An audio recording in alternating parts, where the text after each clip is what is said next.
Good morning, mayam. Sana laiba Manipur.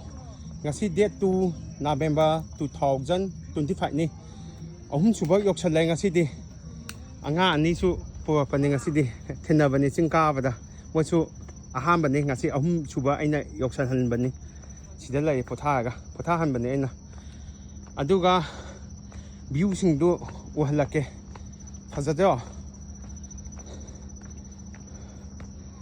Ahamba tawa alay sina ani suba tawa aduga khong anigi mathoksu tawhansi ko tawdaba ta di suga wangni bp wangani atopa laina kaya ama nakani nagadi pisa sangani pisa laitagana thuna sigani fajado atia se ngambani jaga se fajana mi su kanabani sandi oibagi fajale